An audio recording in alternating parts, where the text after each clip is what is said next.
Amém, queridos irmãos? Vamos orar. Estamos em uma sala, uma preletora. Eu vou convidar uma voz feminina para orar para nós, por essa palestra, pelo tempo que teremos. Convidar a professora Alexandra para orar para nós, colocando a vida da Sara nas mãos do Senhor. Pai querido, nós te louvamos pelo privilégio que temos da liberdade de estudarmos a tua palavra. Te louvamos porque é uma dádiva do Senhor esse acesso a ela e o acesso que temos a ti. E agora, Pai, nessa confiança estamos colocando as nossas irmãs nas mãos do Senhor. Amém. Seus lábios sejam ungidos pelo teu Espírito e venha encontrar os nossos corações abertos para o crescimento que precisamos. Então, pedimos que esse seja mais um momento onde sejamos edificados pelo Senhor e pela tua palavra. Amém. Em nome de Jesus. Amém. Amém.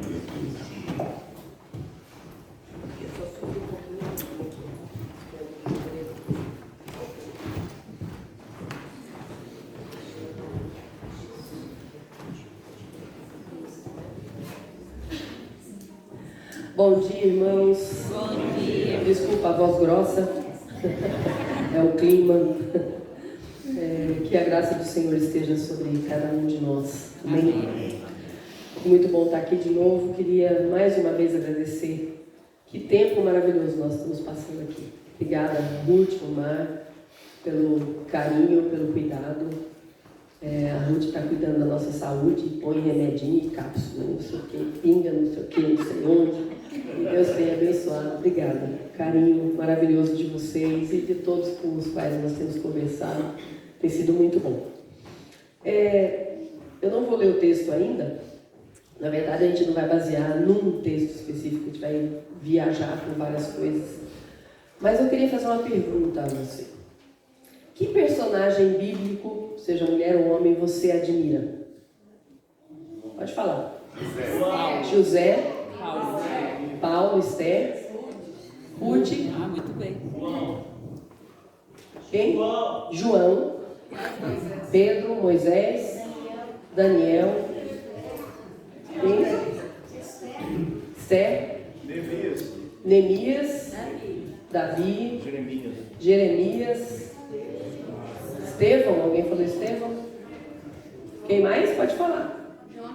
Jonas. Abigail. Gideão, Débora.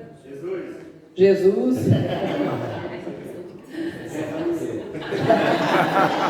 Religiosamente correto. Que coisa fantástica. Nós temos várias pessoas na Bíblia que nós admiramos, que são protagonistas de histórias incríveis, né? E que foram usados poderosamente por Deus, não só nas suas qualidades, como nos seus defeitos, para nos ensinarem. Hoje eu queria falar de um coadjuvante, não de um artista principal. Nós temos a tendência de valorizar pessoas conhecidas na Bíblia, né?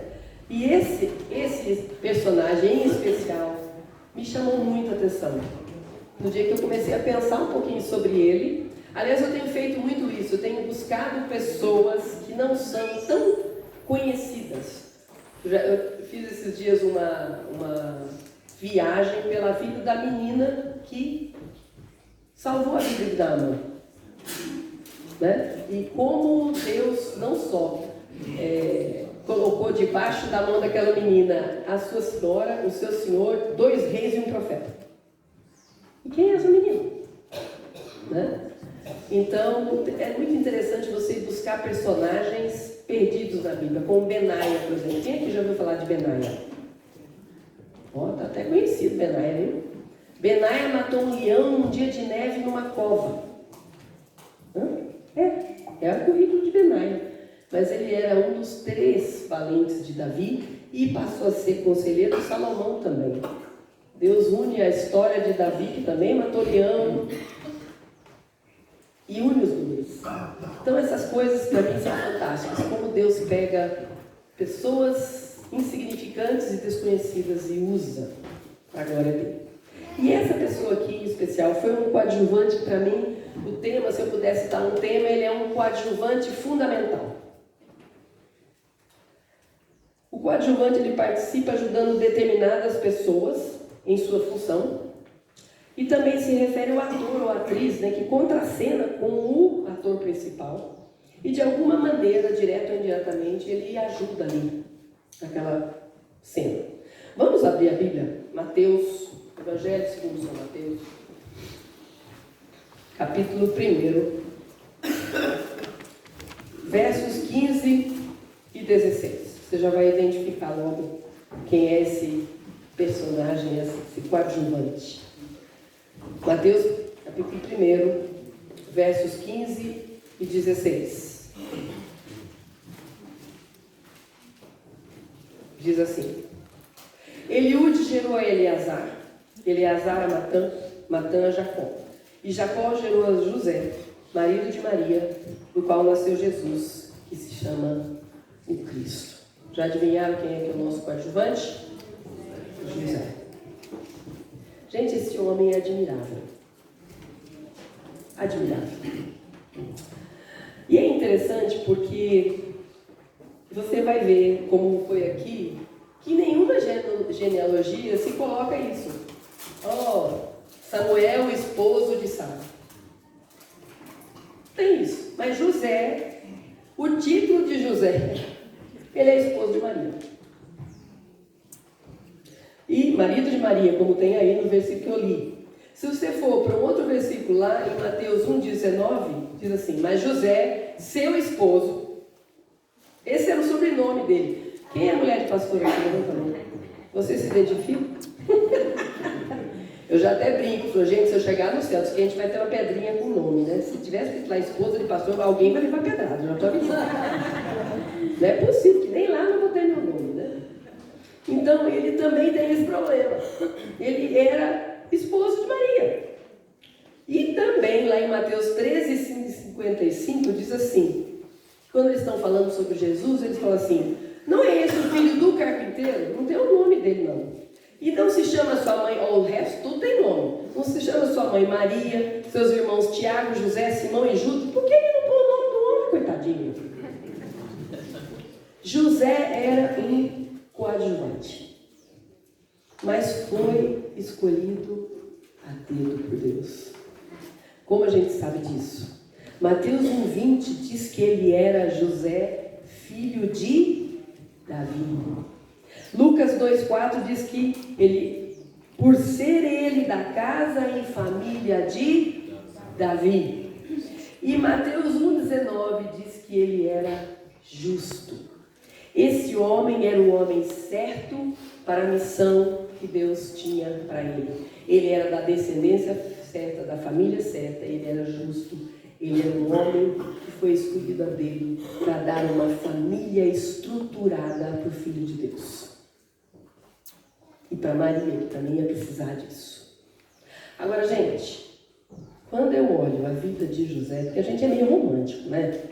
A gente fala, nossa, que coisa linda, Deus aparece a Maria e fala para ela, você vai ficar grávida do Espírito Santo. Pensa você, a sua filha, no café da manhã, ela chega para você e fala assim: mãe, pai, eu tenho uma notícia maravilhosa para dar para vocês. Eu estou noiva do José, né? Esposada, né? Mas eu vou ter um filho, mas não é do José não, tá? Fica tranquilo, não aconteceu nada. É do Espírito Santo. A gente não imagina. Agora pensa José, vai lá Maria, né? E aí eu queria conversar com vocês sobre isso, sobre o custo de ser quem José teve que ser. Houve um custo. E que custo longo. Levou a vida dele toda. Pensa bem, José está desposado de Maria, uma virgem. Ele imagina que ele vai ter uma esposa, né? Como naquela época, e que hoje deveria ser também, né? Alguém virgem, alguém que vai ser só sua. Aí, de repente, isso é o plano de José. Aí vamos ver a realidade, porque hoje está muito no Instagram, parece muito isso, né? O que a gente sonha e o que realmente acontece. O que ele sonhou, vai ter uma mulher virgem maravilhosa só para ele. Aí ela chega para ele e fala: eu estou grávida, mas não se preocupe, tá tudo certo, é do Espírito Santo. Aí Mateus 1,18 fala isso, né? Aí José acreditou? diz que José, ele resolve deixá-la secretamente. Por quê? Ele não acreditou nela. Ele achou que ela tinha pisado no tomate, de alguma maneira, mas ele não queria apedrejá-la, porque é isso que ele tinha que fazer. Levá-la para os anciãos, condená-la, falar, ó, não é filho meu, não tinha DNA naquela época, mas tinha a palavra, o bigode, sei lá o que eles usavam para provar que não era ele, né? Eu não tenho nada com isso, gente. Então, mas não, a Bíblia diz que ele resolve deixá-la secretamente. Ele não acreditou nela. Mas aí, quando ele está pensando nisso, tudo planejado, o que acontece? Lucas 1, 39 e 56 diz assim, desculpa, não, está errado. Mateus 1, 19 e 20. Deus o adverte para que possa tomá-la como esposa e o bebê. O que isso significou para a vida de José? O filho não era dele. Ele teve que crer nisso, levantar-se e tomar Maria como esposa. Aí ele recebe Maria de volta, porque ele já queria largar para lá, recebe de volta. Aí o que acontece com Maria? Maria vai para Isabel. Lucas 1, 39 e 56. Quanto tempo ela fica lá? 3? Pô, visitinha, hein? Já pensou? Curtiu, mas a gente resolve ficar fazendo uma visitinha de 3 meses aqui para você e acabar com os óleos essenciais todos da noite. E a gente imagina que, gente, a situação não era fácil. Maria estava grávida. Que situação meio saia justa para a família, a mãe e o pai de Maria. Eu fico imaginando como é que foi essa conversa. José falando, não, eu vou ficar com ela, mas ela está grávida, e não é seu, não é meu, é do Espírito Santo. Será que é? A gente não entende isso, mas Maria parece que teve que ir para a casa de Isabel, porque Isabel também estava grávida, né? Para ver se põe em ordem as coisas. Ele toma Maria como sua esposa. Aí, Mateus 1, 25 diz que ele não conheceu Maria sexualmente até que ela tivesse o filho. Ele tinha esposa, mas não tinha esposa. Não consumou o casamento. O casamento não foi consumado até que Jesus nascesse. Aí ele vai para o recenseamento, lá em Lucas 2, 44 e 5. Pensa bem tudo isso, gente. Ele viaja com Maria já para dar luz. Né? Então já foi uma viagem complexa. Aí chega em Belém, o que acontece lá? Maria entra em trabalho de parto. A vida dele estava tão sossegada, não estava, gente? De repente essa mulher bagunçou a vida dele toda, né? Aí ele vai procurar hospedaria. Lucas 2,7 diz que não há lugar adequado para o neném nascer. Aí vai atrás disso tudo, né? Aí quando as coisas pareciam estar assentando, né? Agora tá, o menino nasceu, vamos para casa, né? Vamos acertar a vida. Em sonhos Deus fala para ele, não, sai daqui, que Herodes quer matar o menino, vai para o Egito. Egito! Você sabe o que é isso? Era um país inimigo, língua diferente, cultura diferente, longe. José teve que largar sua carpintaria, largar sua família, largar sua cidade, sua cultura, sua religião, claro que ele não largou, mas não tinha lá, não ia ter sinagoga para ele se reunir, né? E ele vai porque Deus mandou, e ele gasta ali mais ou menos 2, 3 anos. Eu não sei o que José fez, porque nós ficamos nos Estados Unidos 9 anos e a gente viu pessoas que chegavam nos Estados Unidos sem saber falar a língua, e eu acredito que, óbvio, José não sabia falar a língua do Egito. Ele não teve um trabalho. Ele não pôde montar a carpintaria dele. Eu acho que não. Em 2, 3 anos, é muito difícil você se firmar profissionalmente, né? Mas ele ficou lá 2, 3 anos. Não sei como Deus o sustentou lá no céu. Ele, aliás, deixa eu abrir um parênteses aqui. Eu tenho meu condomínio celestial, ok? Lá algumas pessoas estão. José é uma delas, a menina de Naamã, Davi, Salomão, que faça o favor de estar lá, espero. Né? Então, se você quiser fazer parte, você pode conversar comigo e a gente faz uma inscrição. Tá? Você preenche um papel e a gente resolve se você vai estar no condomínio celestial ou não, meu, que eu já escolhi. Então, José, eu quero dizer, porque eu quero saber desses detalhes todos, como foi toda essa coisa. Né? Então, quando ele está 2 ou 3 anos lá, Deus dá outro sonho para ele voltar para Israel. Gente, eu acho que José devia ter problema para dormir. Porque ele dormia, Deus mandava ir para cá. levando para lá, dormia, e tudo mudando a vida dele radicalmente. Eu sou mulher, e eu imagino, vocês homens entendem isso melhor do que eu, porque você mudar de profissão, você é o arrimo da sua casa, não devia ser fácil, gente, para José fazer todas essas mudanças. E aí ele volta, e a impressão que a gente tem lá em Mateus 2, 21 e 22, é que José queria ir para a Judéia. Essa é a impressão que dá, né? Mas aí ele vê que o filho de Herodes, Arquelau, se não me engano, tinha sumido, e ele ficou com medo. Ele falou, não, eu não vou para lá não, eu vou para Nazaré. Ele voltou para a cidade dele inicial. Então, se você prestar bem atenção, desde que José toma Maria como esposa, a vida dele virou uma bagunça. Concorda comigo? Bagunçou tudo, né? Mas o que é que a vida de José e a obediência dele, esse fato dele ser coadjuvante, a despeito dele ter essa importância fundamental mesmo na vida de Maria e de Jesus, o que a gente aprende com José? A primeira coisa que fala muito ao meu coração é que quem percebe o agir de Deus disponibiliza-se, obedece, renuncia e abre mão de si mesmo.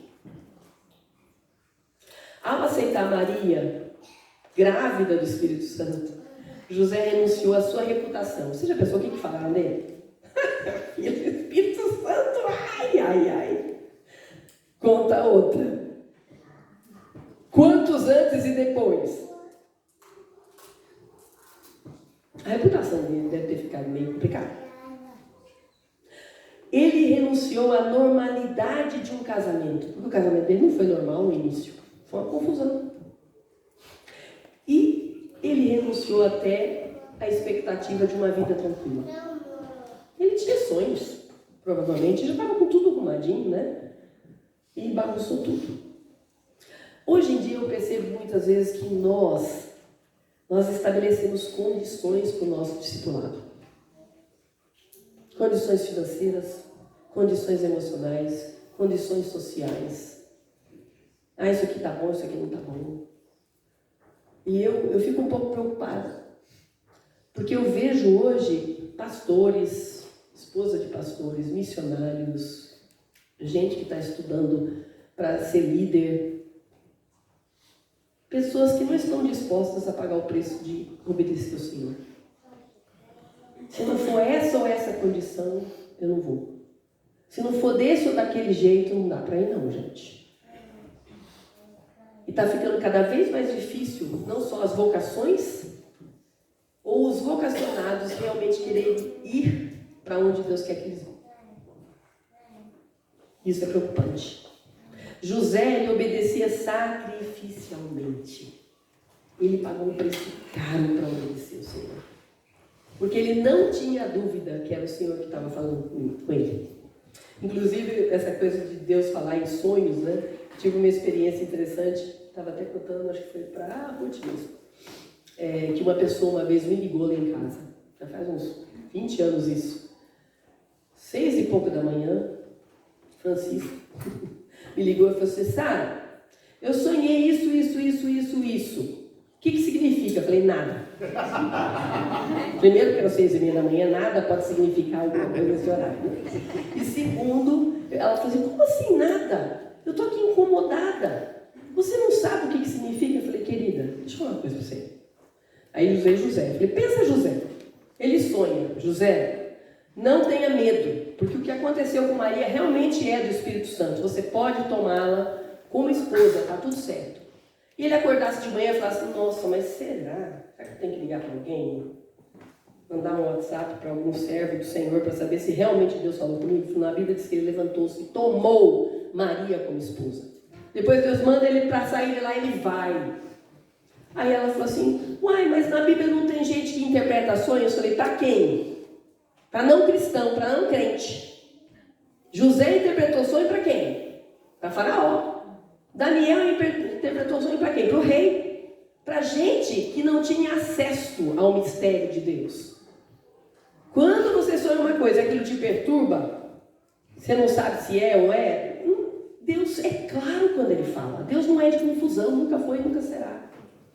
Então, quando ele fala com José, José vai, José obedece. Então, essa é a primeira coisa que a gente percebe. Quando você percebe Deus falando com você, não fique discutindo, vai. Não fique inventando moda, vai. Segunda coisa, obedecer a Deus não é sinônimo de que tudo vai dar certo. Que você vai ganhar notoriedade, reconhecimento. Nossa, o negócio vai... José, eu tenho certeza que José não ficou infeliz. Porque Deus tem uma capacidade incrível, eu falo isso da minha história, de nos contrariar e fazer a gente feliz assim mesmo. Quando eu fiz uma lista de com quem eu ia casar com 13 anos, era alto, loiro, olhos azuis e detestava bigode. O Samuel teve bigode quase 3 décadas. Então, graças a Deus. E pastor, então, com 15 anos eu falei, mãe, meu pai era pastor, Samuel também, né? Mãe, se o mundo acabar, sobrar só um pastorinho, ele fica no Polo Norte ou no Polo Sul. Deus deve ter dado uma gargalhada sonora, né? E graças a Deus ele não ouve tudo que a gente fala, essas besteiras que a gente fala, né? Mas eu imagino que deve ter sido difícil. Aí eu fico pensando em Samuel. Quando o profeta Samuel, o povo pede um rei, o profeta fica tão... Nossa, como assim, gente? Eu tenho sido mais do que um rei para vocês. E ele vai reclamar para Deus. E Deus fala o que para ele? Hello! Você não está com essa bola toda, não. O negócio é comigo, filho. A gente tem essa mania de achar que eu estou fazendo tudo que o Senhor quer, então... Não é a nosso respeito. Não é a seu respeito. É a respeito de Deus. E isso não significa... Deus pode te dar notoriedade? Pode. Pode te colocar em lugares altos? Pode. Mas Ele não prometeu isso. Seja fiel onde Deus te colocou. E é isso que a gente vê em José. Outra coisa. Além de se disponibilizar, além de obedecer, sabendo que isso não vai te dar notoriedade sempre, nem reconhecimento, nos planos de Deus, todos têm um papel, mas ninguém, vou repetir, ninguém, só para ter certeza que vocês entenderam, ninguém é insubstituível ou indispensável. E aí o negócio complica. Complica? Vocês conhecem a história do galo de Rubem Alves? Um galo morava numa granja. Tinha 250 galinhas e ele era absoluto. Tinha peru, pato, mas ele era um galo. E ele tinha a plena convicção de que o sol só nascia porque ele cantava.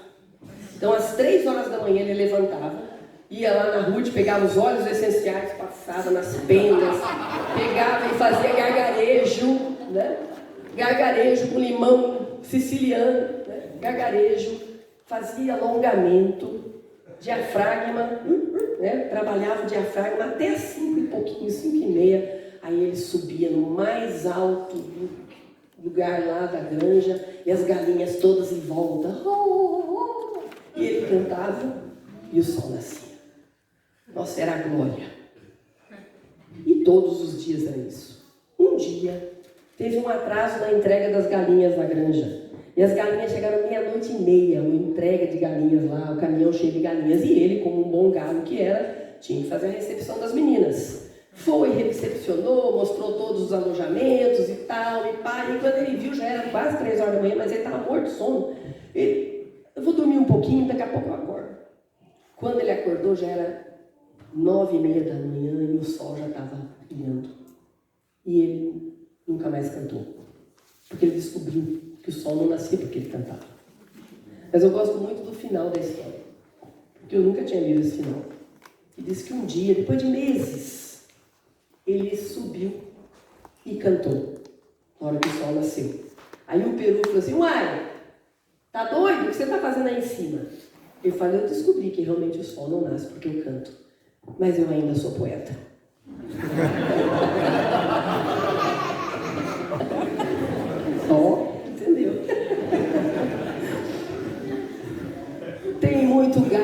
aí, gente. Que ainda não descobriram. Que é poeta. Que a igreja não se move por causa dele. Ou dela. Gente, José desaparece depois que a gente vê Jesus lá no templo, com 12 anos. Provavelmente ele morreu. Acabou. João Batista. E olha como esse negócio é complicado para a gente. Quando a gente estuda João Batista está lá na masmorra. Pensa bem, ele é o cara que foi preparado a vida toda para pavimentar o caminho do Messias, que era primo dele, né? A vida toda, o nascimento, a vida, tudo de João Batista foi feito para isso. Quando ele está lá na masmorra, o que acontece com ele? Ele chama os discípulos dele e fala assim: escuta, vai lá falar com Jesus e pergunta para ele assim: és tu Cristo ou a gente tem que esperar outro? Hã?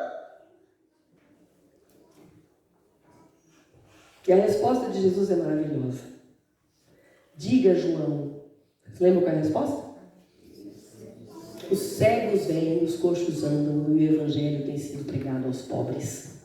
João Batista, tchau. Mais ou menos isso. Você cumpriu, querido. Eu acho que muitos de nós temos que ouvir o tchau de Deus. Às vezes não o tchau para parar, mas o tchau para parar de achar que é insubstituível. Está se arrebentando, física, emocional, espiritual, e está arrebentando a família, e está arrebentando tudo que é e tem, porque acha que se ele não fizer ou ela não fizer, o mundo e a igreja não rolam. A missão não acontece. E Deus está dizendo assim: ei, você não é insubstituível, é indispensável. Teve um amigo nosso que foi visitar a gente lá nos Estados Unidos, e eu sei que é um pouco mórbido, mas eu amo visitar cemitério. Lá nos Estados Unidos, principalmente, é muito bonito o cemitério, é um lugar de você passear. Porque não tem aqueles túmulos esquisitos, não é tudo igualzinho, um parque bonito. E aí nós fomos levá-lo, não sei por que a gente foi no cemitério com ele. Fomos lá e aí ele estava assim, O que foi, Celso? Olha aí, ó. Tudo insubstituível.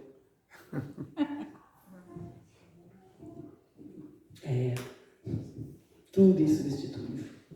Nós temos nos preparado para largar o osso, para passar o bastão. José ensinou Jesus a ser carpinteiro. Jesus era conhecido como carpinteiro. Agora, outra coisa que eu acho lindo em José, ele tem uma fidelidade no ordinário. Quando Deus nos entrega uma missão, por mais comum que pareça, ela é sagrada. Porque foi Deus que nos deu. E um dos textos que veio na minha mente, hoje de madrugada, na hora que eu acordei e estava pensando nisso aqui, é Jeremias 48:10. A gente não pensa muito nisso, mas diz assim: maldito aquele que faz a obra do Senhor relaxadamente. Onde é que a gente tem de fazer as coisas relaxadamente? Coisas ordinárias, coisas fáceis. Do dia a dia, coisa que é fácil demais, não preciso nem pensar muito. Como o Jaziel Botelho, que é um caricaturista evangélico, e ele fez uma caricatura de um pastor muito orgulhoso. Ele disse: não, esse diabo é tão fraquinho que eu vou expulsar em meu nome mesmo. Às vezes a gente age assim. Vocês que estão aqui estudando, vocês têm feito isso como uma coisa extraordinária para Deus? Na nossa vida diária, nas coisas comuns da vida, tu tem feito isso como algo para o Senhor? Eu acho que José perdeu demais por não seguir a vida do jeito que ele imaginava. Mas ele ganhou demais por ter feito o que Deus esperava dele. Não era muito. Deus queria que ele fosse pai de Jesus, só isso. Mas Deus faz questão de escolher um homem que foi quem ele tinha que ser, durante um tempo. Depois, saiu de cena. Outra coisa interessante sobre José. A Bíblia diz que ele era, lá no Mateus 1,19, mas José, seu esposo, sendo justo e não a querendo infamar, resolveu deixá-la secretamente. Gente, José era justo, mas não necessariamente duro. Eu acho muito legal isso, porque assim, ele ensina a praticar a justiça com misericórdia. Ele uniu misericórdia com compaixão. Não usou a lei para ferir Maria, mas para protegê-la. Muitas vezes a gente que é justo demais, a nossa justiça mata o outro na unha. Dentro das nossas casas, nossos esposos, nossas esposas, nossos filhos.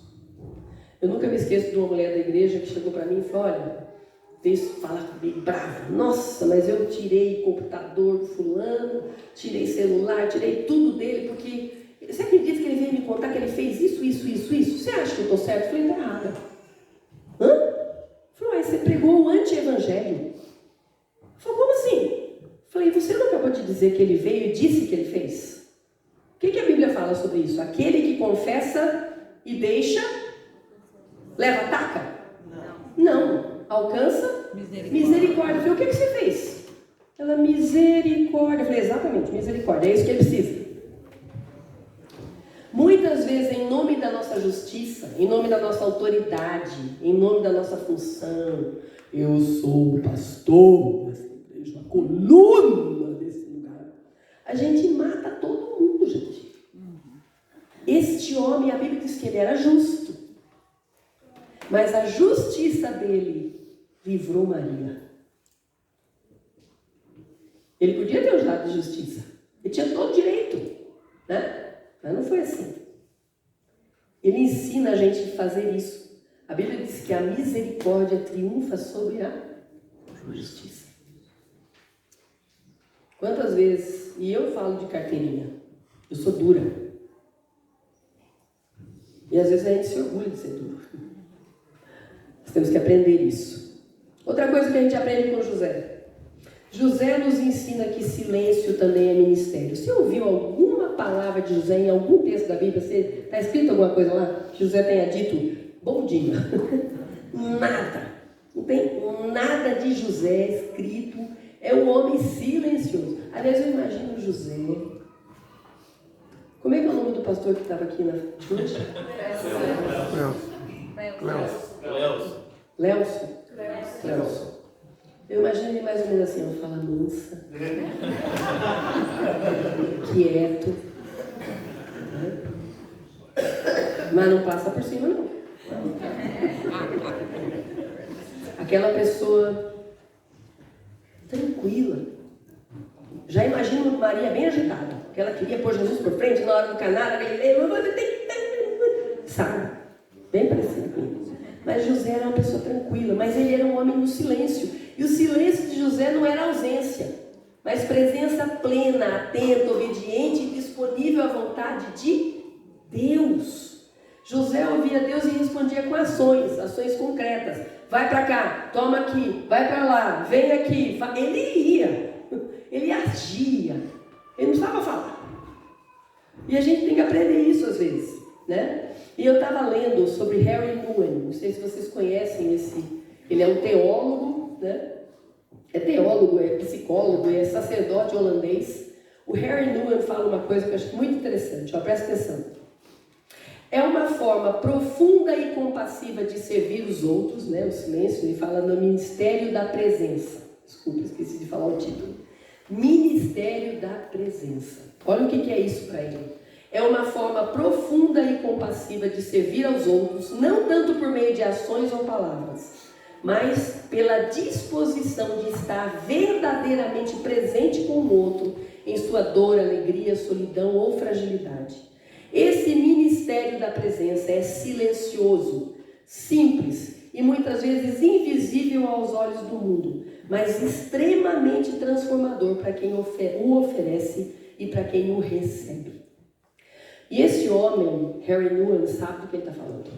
Ele foi um grande professor de Harvard, Yale, Notre Dame, e ele decidiu largar absolutamente tudo e foi para o Canadá para cuidar de pessoas com problemas mentais.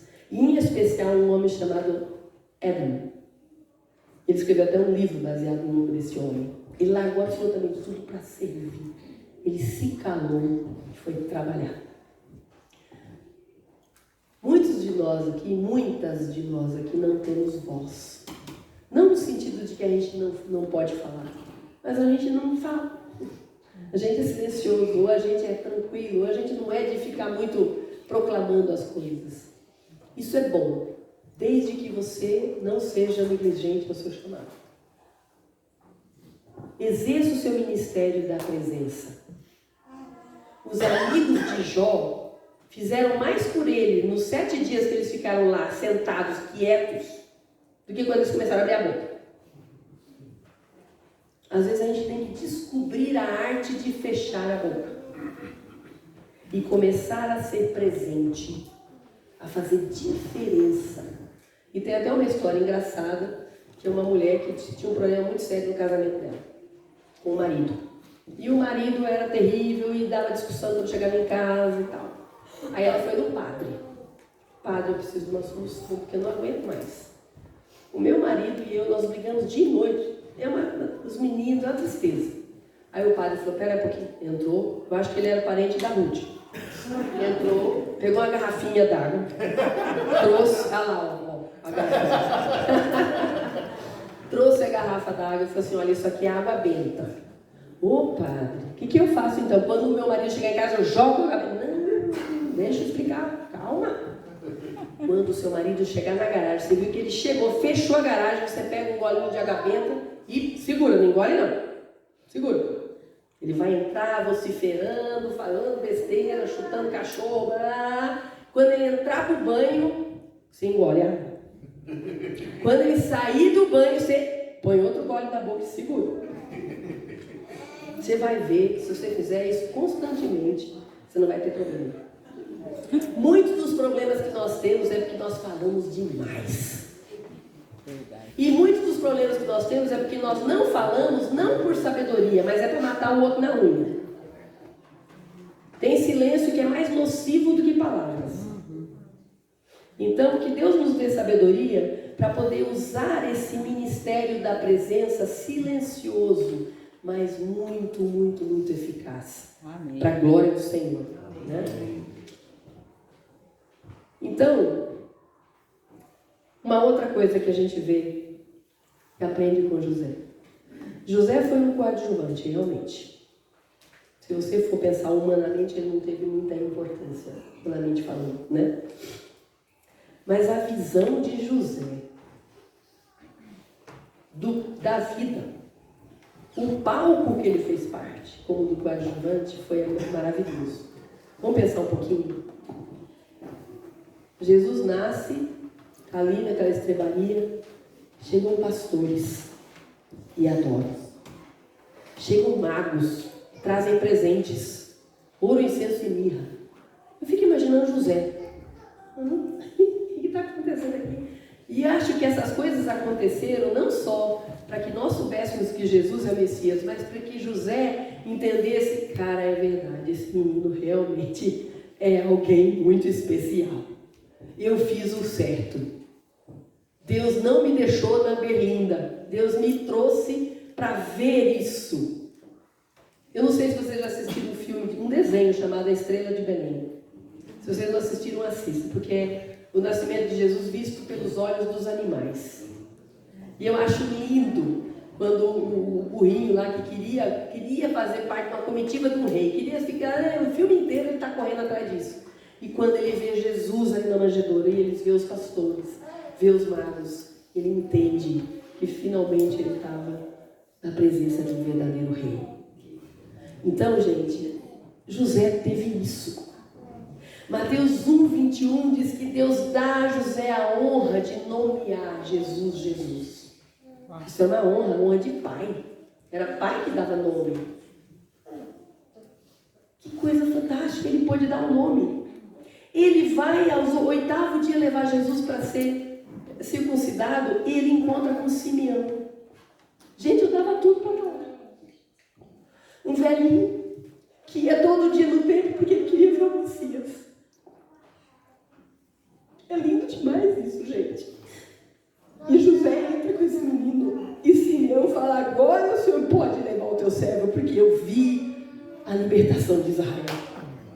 Que coisa linda! E aí vem Ana, profetiza Ana, dando graças a Deus e falando que Jesus é o Messias também. José pode ver isso de camarote. Ele participa de todos os rituais de Jesus. Ele presenciou Jesus crescendo em graça e sabedoria. Ele ensinou Jesus a andar, a falar.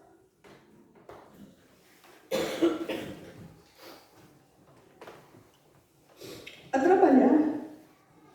Ensinou a sua profissão. Marcos 6,3 diz que ele fez de Jesus um carpinteiro. Ele presenciou coisas dentro da sua casa que ninguém imagina. Por isso que eu quero conversar com ele. Ele viu e viveu uma vida íntima com a família do Filho de Deus. Aí dá para ser coadjuvante, né?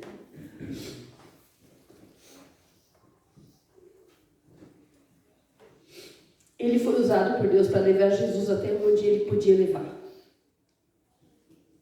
Eu nunca me esqueço quando nós estávamos saindo dos Estados Unidos. E a nossa filha ficou, a Priscila. E um dia antes da gente viajar, de ir embora para o Brasil, ela ia ficar lá para estudar, terminar o high school, o ensino médio. Ela chegou para mim, ela dormiu do nosso lado, segurando minha mão. Ela falou assim: isso aqui não está certo. Eu falei: por quê, minha filha? Ela falou assim: porque normalmente é o filho que sai. Aí vocês estão tudo indo embora e me largando aqui.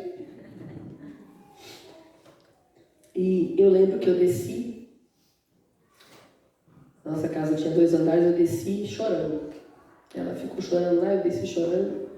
E angustiada realmente, com medo de deixar minha filha lá. E de novo, né? Como eu não sou pentecostal, se eu fosse, teria que Deus disse, né? Deus disse: olha, eu tenho cuidado dessa menina faz 17 anos e você está aqui comigo. Agora você pode ir, que eu não preciso mais de você não, tá? Deixa comigo. E foi incrível, gente, porque eu nunca me preocupei com a Priscila. Eu tinha saudade dela.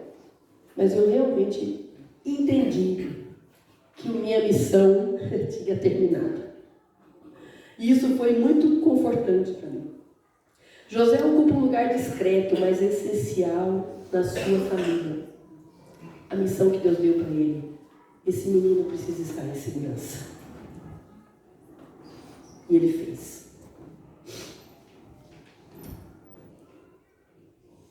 Então, para concluir, muitas vezes a gente quer reavivar o dom que há em nós, mas a gente não quer pagar o preço do anonimato, ou de ser apenas coadjuvante. Especialmente eu quero falar com as mulheres aqui, porque eu já conversei com muitas mulheres que eram missionárias antes de se casarem. E quando elas casam, elas entram numa crise. Que de repente a missão, ela tinha: eu queria ir lá para Ribumboca da Parafuseta, mas meu marido quer ir para cá. É para cá que você tem que ir, meu bem. Que agora a sua missão isolada acabou. Mudou. José tinha os planos dele. Casou, acabou. Não tem uma missão isolada. A missão é em conjunto, né? Então, o que eu quero dizer com tudo isso? Esteja atento à vontade de Deus. O que é que Deus quer para você? Você que está começando agora, se submeta à vontade de Deus. Você tem seus sonhos, tem seus planos, mas cuidado para não agarrar neles de tal maneira que até as suas orações querem coordenar Deus. Que nem um rapaz que foi orar por alguém e falou: Senhor, eu quero que o Senhor me mande qualquer uma, contanto que seja mariquinha. Às vezes a gente não ora assim, mas a gente ora pensando assim. Então, atento à vontade de Deus. Lembre-se, não vai dar tudo certo, não. Não vá com essa expectativa. Mas todas as coisas vão cooperar para o seu bem. Para aqueles que amam a Deus. Faça como o Senhor ordena. Ouça os sinais, não interfira, não discuta. Vá para o porta-mala. Nada de sentar do lado que você vai ter a tendência de pegar no volante. Porta-mala. Pede para ele trancar e botar fita também assim. Tá? Você não é insubstituível. Pare de achar que só vai acontecer se você estiver lá. Delegue. Cerque-se de gente melhor que você. Larga o osso, criatura. Em nome de Jesus. Olha o que o Harry Newman fala. Você precisa confiar que o que é importante não está dentro do seu controle. Vou repetir. Você precisa confiar que o que é importante não está dentro do seu controle. E Peter Drucker, que é um pai da administração moderna, fala um negócio bem interessante. Olha, a melhor maneira de prever o futuro. Você quer prever o seu futuro? Bom, tem a receita aqui. A melhor maneira de prever o futuro é criá-lo com os outros.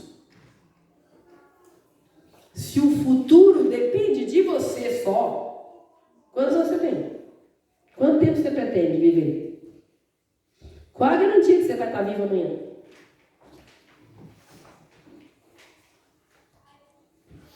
Agora eu queria falar de uma outra pessoa que teve tudo para ser protagonista, mas durante 30 anos foi coadjuvante. Você sabe o que é? Gente, claro que Jesus era especialíssimo. Menino de 12 anos que dá um olé nos estudantes todos, nos sacerdotes, nos escribas. Fantástico. Mas durante 30 anos, José morreu. Jesus não ressuscitou José. Você não tem notícia de Jesus fazer absolutamente nada. Aí, quando ele é batizado, Deus faz aquela declaração, que o Samuel já falou aqui, maravilhosa. Eu tenho todo o meu prazer em você, meu filho. Ele não tinha feito nada até ali. Onde é que estava o prazer? Na obediência. Pensa bem como foi difícil, se foram difíceis esses 30 anos. Você é Deus. Agora esse aqui ficou comigo lá em Israel, eu fiquei bravo com ele. Porque nós estávamos andando nas montanhas assim, de Nazaré, né? E Jesus, Samuel falou assim, eu imagino Jesus aqui, matando passarinho com estilingue. Eu falei, como?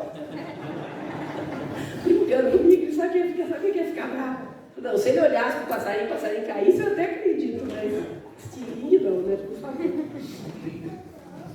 Mas Jesus era uma pessoa normal, tanto é que quando ele começou o ministério dele, as pessoas, mas esse aí não é o filho do carpinteiro? Espera um pouquinho, não são seus irmãos? O que está acontecendo aqui?